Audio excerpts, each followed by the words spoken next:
Welcome to Healing Wisdom, a Thursday morning talk show featuring guests sharing their stories and knowledge.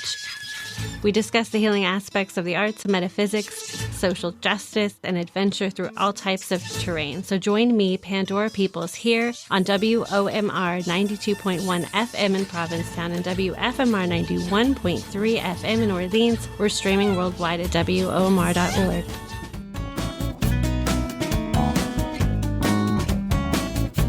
Every time he falls, gravity suspends. He always floats straight up with dividends. Forging ahead with a singular plan. He only sees what is in his hands. His mind is fixed, his opinions are strong. But never tell him that he might be wrong. 'Cause if he feels betrayed, then he'll be gone. Healing Wisdom caught up with band leader Adam Elk of the Mommyheads to talk with him about their new album, One-Eyed Band.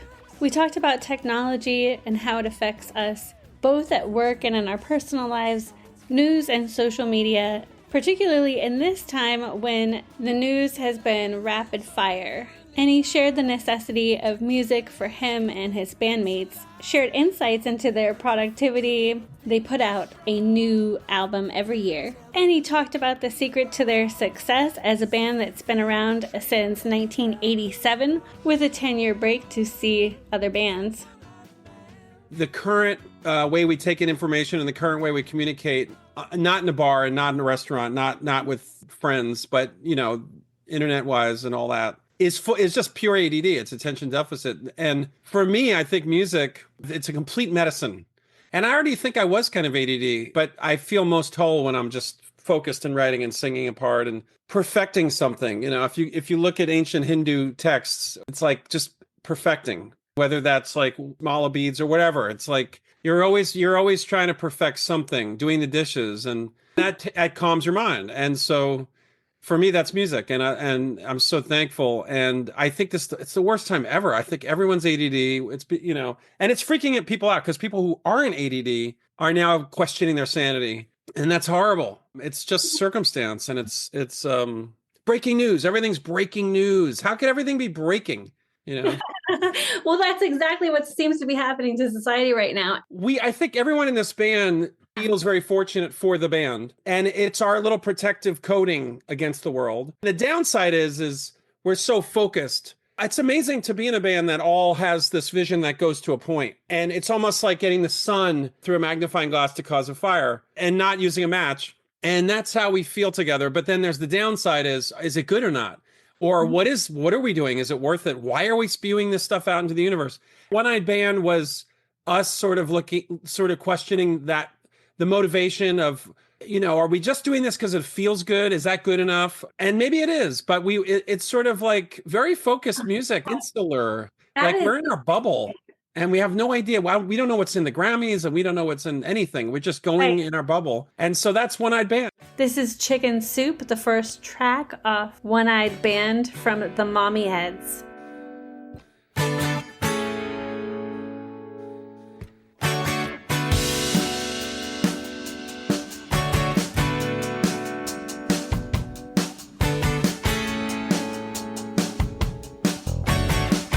Flashing out a signal from the survivor mirror up to the heavens, trying to pique the interest of any passing pilot, but I'm rolling sevens. Our hands intertwine, reflecting sunshine, 'cause we both know sometimes you need a common goal.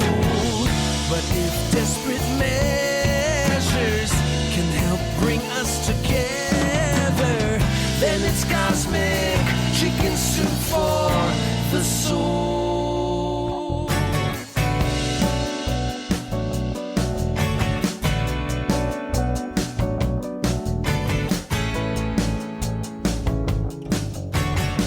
The earth's greatest thinker ancient tinkers sit on the board. They pour out their wisdom into the deafening silence, but they're still ignored. We all lean over a human house of cards, 'cause we both know sometimes you need a come and go. Standing on your shoulders can help bring us together. Then it's cosmic chicken soup for the soul. Breathing, searching, failing, dreaming. Breathing, searching, failing, dreaming. We need to share what we have learned from the place we crashed and burned. Tapping out a code through the orange smoke to save our ship. Will you come and take us home?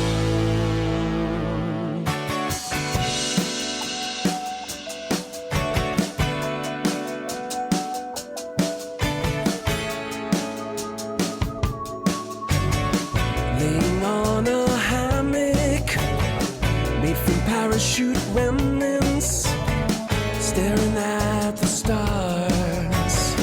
A silent wind will rock me like a newborn baby till I forget these scars. Back home we're divided with their forced confusion, 'cause if we saw eye to eye they never reach their goals. But if desperate measures can help bring us together, then it's cosmic chicken soup for the soul. It's a song that feels like a dream, and the dream part is it's from the point of view of an astronaut or someone who's out looking for new worlds. It just happens to be your vehicle has crash landed somewhere, and when you feel like you can't get back home because you have this fear of losing your home, which is Earth. But then this is the internal conversation of the person, the astronaut, going, "Do I want to go back?" And you're getting clippings of your home, and it's like now, and what's happening.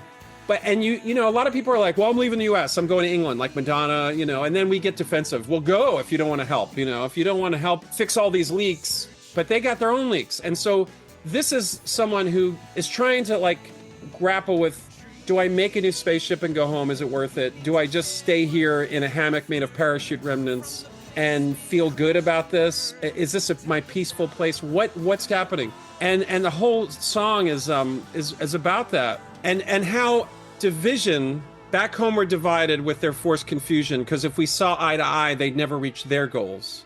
And so that's the conversation that this explorer is having.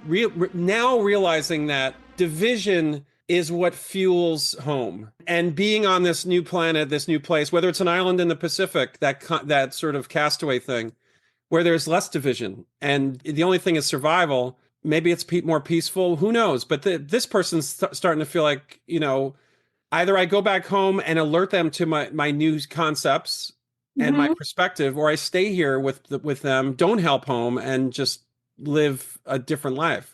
And so that it's kind of it gets a little deep, I guess, but it's what goes through our minds, you know. And the biggest problem I have now is eradicating anyone who's going to argue, and that's the problem. And the division is not in that core nucleus, which is needed, and that's my biggest problem currently. I think it's a flaw. And you need people to argue with you in your own inner circle. That's important, and it's not there. And that's the scariest thing. Is it that you've been wanting to keep people out who have a different opinion than you? No, we in this band, we have a difference of opinion. We have a song called Statues off Age of Isolation. And it was a song about ripping down statues and how you're ripping down history. I like the Berlin method, where every corner is a plaque about here Jews died and this happened and that happened. And I think we had a sort of a revisionist approach when we ripped down statues. And it's like, don't rip them down and dump them. Throw them in a museum of radical Southerners that wanted to have slaves. Like, just don't get rid of it. And Right. so we had a big fight in the band. Our keyboardist was embarrassed by that concept, and we really went back and forth. And I was proud of that fight. I was proud of this disagreement. And it's a really tough song. It's edgy, and it asks a lot of questions. And I think a good band has to have friction, and has to have love and disdain at some point, and that's okay. And if you just have people that don't just have love and no disdain, it gets a little like it loses its edge. And then if you just have disdain and no love, then it's too much edge and no one's agreeing, and you could hear the friction and it makes you unsettled. So it needs to be a journey of disdain and love, of agreement and disagreement, that makes you feel like you're watching a movie of growth, and the 2 hours are done and you feel like you've gone somewhere with these people. And so you need that in a band. And I also love a band because solo artists don't really have that. Like if they're like if they have multiple personality disorder, maybe, but it's going to be a fluid thing, and they're going to of course agree with themselves. They're going to look in the mirror and go, I love you, you're beautiful. And they're never going to disagree. It's like, it's going to be this one mono focus, one mono opinion. So we definitely disagree. And I love that. And I hope it continues, and I hope we don't get soft. And our best music comes out of misunderstanding with some form of resolution. And let's just learn how to work together. And it's like a little country, which I love, I don't think arguing for argument's sake is a good idea either. It gets tiring. But when you all respect each other and basically love each other and want the best end result possible, which is basically honesty, just pure honesty recorded in a way that is palatable, obviously, and you're fighting to get there and hugging it out, then it's like a full-bodied approach, and it just makes it better. And we can differ in a lot of things, but one thing we don't differ is work ethic. And so sometimes we're so focused and such in a bubble in terms of perfection and let's do it again, and that I just want to make sure we don't lose the forest for the trees, and that we make a record a year. A lot of other bands and artists that I know are like, that's insane. A lot of people who hear it think we're trying to prove something, but that one-eyed focus on being productive, and it's a lot for me. I'm sort of a hyper creator. I like to create. It's how I deal with the world. It's how I deal with reality. But as a band, it's kind of interesting that we all have this work ethic. And so, on the cover, we're holding a marble eyeball, right? And we're looking down, and it's like, the thinker, but and we don't know what's happening with this eyeball. That's our creation. And then shooting out of the eyeball is a beautiful rainbow, which is art. But we don't see it. And so we're so fixated on just holding it up that we don't know what other people think of it, or how it affects people, or how it affects, and so that's the sort of disconnect that I think can happen with a lot of artists. If you're just joining us now, you're listening to Healing Wisdom on Outermost Radio. This is Architect from the Mommyheads.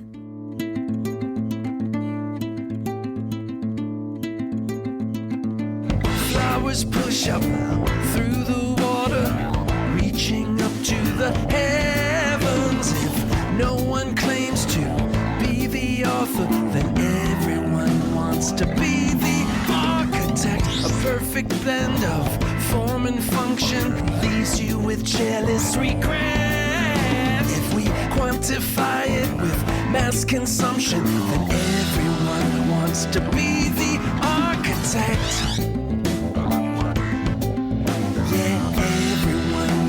To be the architect, crawling through the darkness, guided by desire, fumbling for a light switch that sets this world on fire. These lines keep us from drifting, they keep us safe and sound. So monuments that block the sky will never fall to the ground.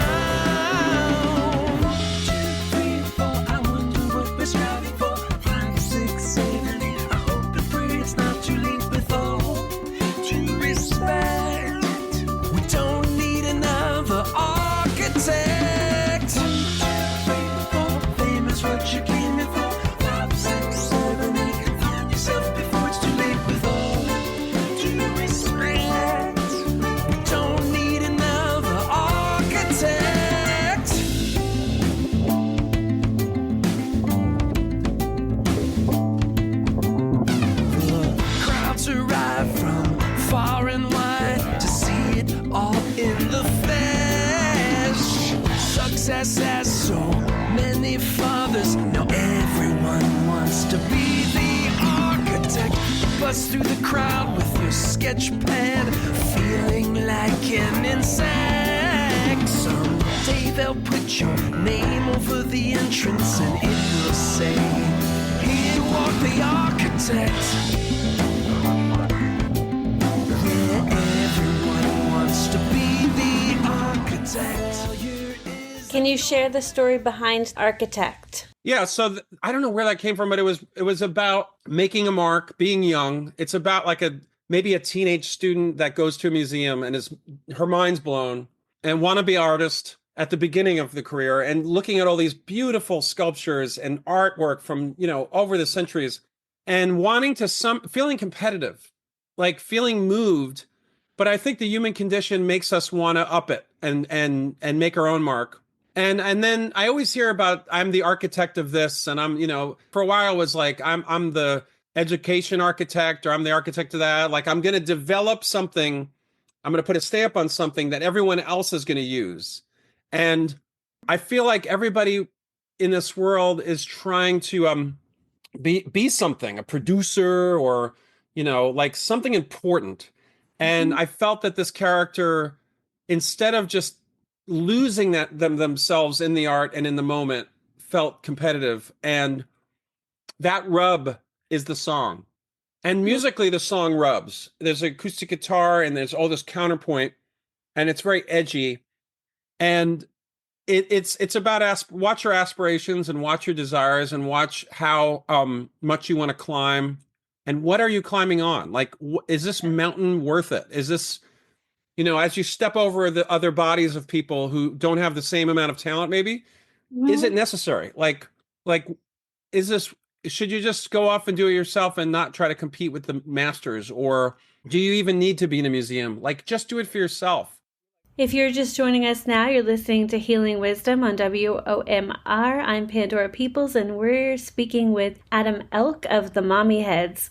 So Adam Elk of the Mommyheads has an interesting perspective on his band that is constantly producing new music and touring. Worker bees don't know what they don't see a child eating honey going, just worker bees. They're just there to work their lives into and so and I think Americans, the biggest problem I have with America, and you go to other countries, like we go to Sweden, everyone's calm and living, we just work so hard.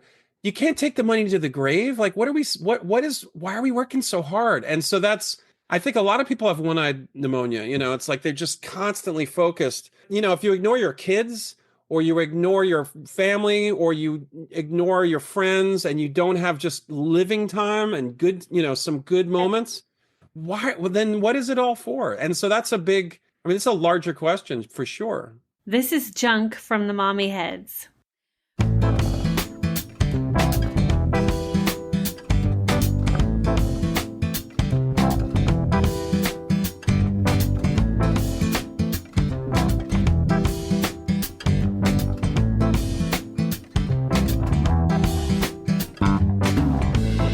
These are exciting times for your brand to grow and streamline your vision and crystallize your goals.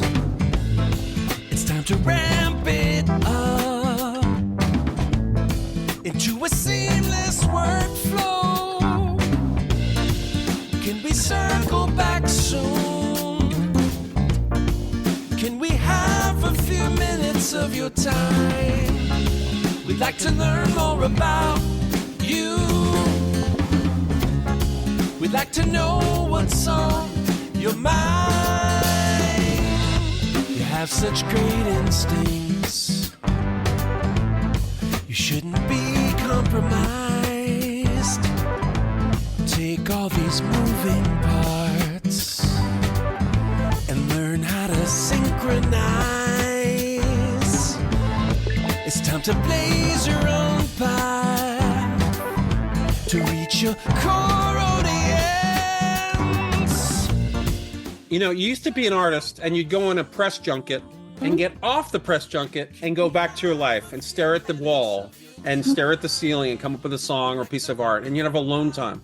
Now we're all our own sort of promoters. Everything we do has to be to our fans, and you never stop. And I think that harms art, and you need to disconnect. And what I do love about music is when you put your headphones on, music, either you love it or you don't. And if you feel something for it, an affinity, it demands you to stop. I don't think when people listen to music, they post much. I think when you're listening to music, posting stops. You don't have to show what you just ate, or you put your feet up with a pina colada. Look at me, I'm in Punta Cana, whatever. You take a moment. And so that music puts you in the moment. Right. And I think if it has a purpose on this planet, it's to keep us grounded. A lot of times electricians, when they're in a work site, they've got to find a place to hold that grounds them in case they get shocked. And that's music. Grab onto something where the current won't kill you. Or, in a storm, you don't want to be under a tree. You want to be grounded. And so that's why I love music so much. It really puts you in the moment. It puts you in touch with your emotions. And universally, great music will just do that to everyone on the planet, even animals. This is Weightless and Unbound from the Mommyheads. They said I was reckless. You said that you knew what to expect. They said I was fearless. You said you felt safe living on the edge, so you took your chances.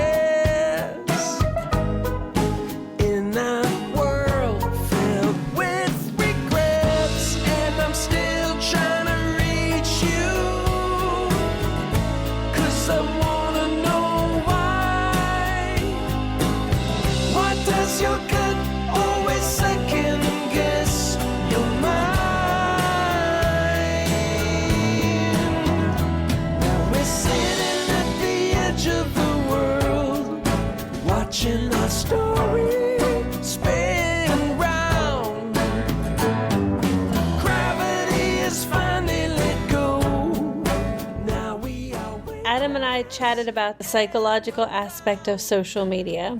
I do think we're under a stressful situation with all this posting and the internet. And when TikTok was off for a minute, everyone freaked out. Everything you put on there, it's theirs. You don't own any of it. When it disappears, it's all gone. You have to keep this in perspective. I was thinking the other day about the control that I have as I flip through content and the safety or the lack of vulnerability that you have from behind a screen. Whereas if you're talking to somebody in person or even having an exchange, there's an emotional responsibility to the other person as opposed to just these words being thrown and things being consumed. Yeah. Well, it's really interesting too, because your songs have a lot of layers, and I don't know what the correct terms are, but it seems like there's a lot of melodic, but bordering on like discordant, because there's tension. Like you said, there's a counterpoint. So we love dissonance. Can you give us an example? I think Architect has a ton of dissonance in it. And I want to extend this conversation to the listener. I think it's a battle for the listener to accept this band. I think that it's not an easy. We aren't Buddy Holly. It's not an easy digestion, right? This is a complicated meal. Chocolate and sea salt and like mole.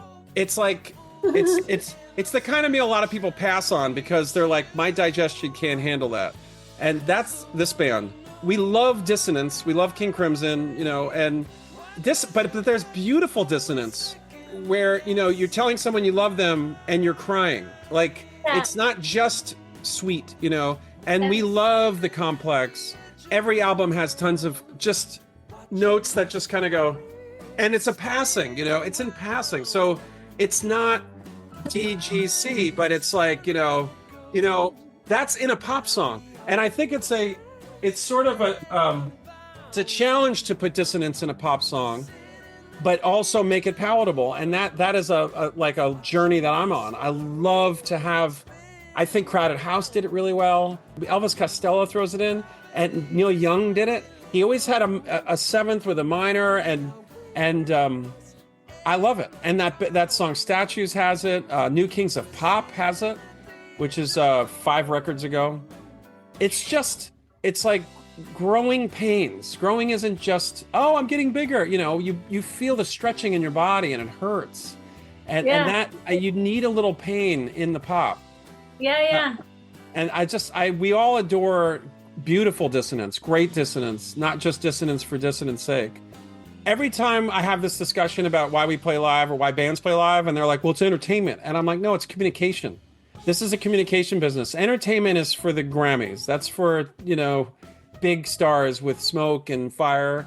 We are communicating. And so if someone, if we get a DJ writing in going, wow, that song really was great, I loved it, and here are the reasons, that's a win. And that's communication, not entertainment anymore. We have a video we're working on for Weightless and Unbound. So that'll come out this month. And we're also working on an off-Broadway show.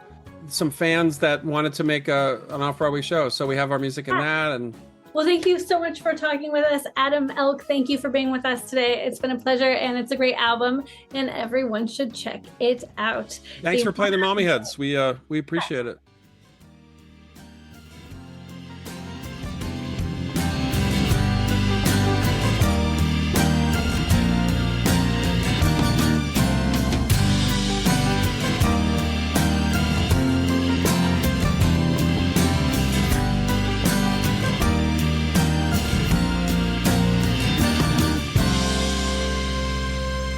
If you take my legs, then I won't have to beg at your feet anymore. If you take my arms, then I won't be tied to the oars of the ship anymore. If you take my eyes, then I won't have to cry about the things I've seen anymore.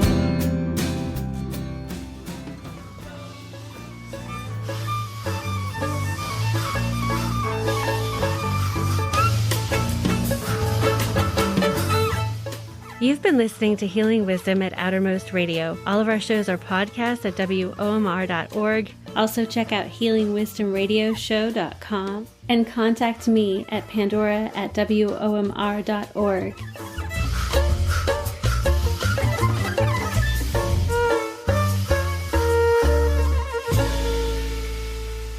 Our theme music is provided by Mazen. You can find her website at mazenmusic.com.